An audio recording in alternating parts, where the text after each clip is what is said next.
Hello everyone, this is a Tech Whiz video. Today I want to demonstrate Windows 7 gadgets, how to add them, customize them, and remove them. So let's get started. To begin, right-click anywhere on your open desktop, scroll down to Gadgets and left-click, and this opens the Gadgets menu. Now I can add any of the gadgets that I see here. For this example, I'm going to add the CPU meter and the weather gadget.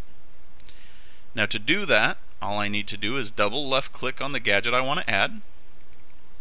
So as you can see, that added the CPU meter up in the top right corner of my screen. Now I'm going to repeat that process for the weather gadget. Simply double left click and it added the weather gadget. Now I'm going to close out of the gadget menu by left clicking on the close button.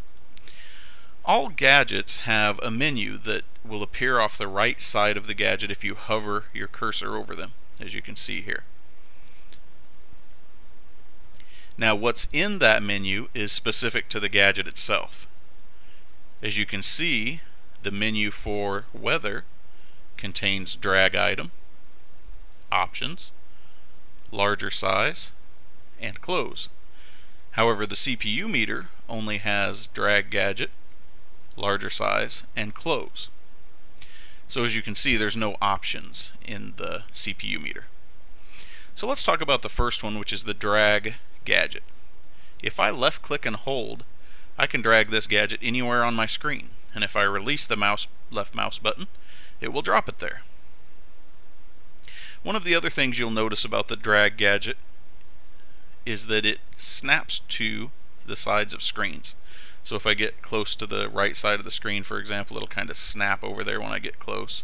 Or if you come in under another gadget, it will kind of snap into place, which is pretty handy. Okay, so now let's talk about options. If your gadget has an options, then that allows you to customize the data for that gadget. So if we left click on the options for the weather, it'll open a little menu. Now you probably noticed it defaulted to New York, New York, but I can customize that. I can search for a new location. In this case, I'm just going to use a zip code. And Fahrenheit is great, so I'm going to leave that, and I'm going to click OK. And it found Bartlesville, Oklahoma, which is what I was looking for, so I'm going to left click OK again. And as you can see, I now have customized data in my gadget. Now, the third option was larger size. Pretty self-explanatory, right? That just gives you a larger gadget to work with. But the cool thing about the weather gadget is it also gives you, when you make it larger, a 3-day forecast. Pretty handy, right? So I'm going to move this one down a little bit by left-clicking and dragging. And then I'm going to also move the CPU meter up larger size by left-clicking on the larger size. And now I have larger sized gadgets to work with. Okay, and the final option we're going to talk about is remove, and that's pretty simple. You probably already guessed it. That's what the close button does. If you left click the close button on any gadget, it's gone.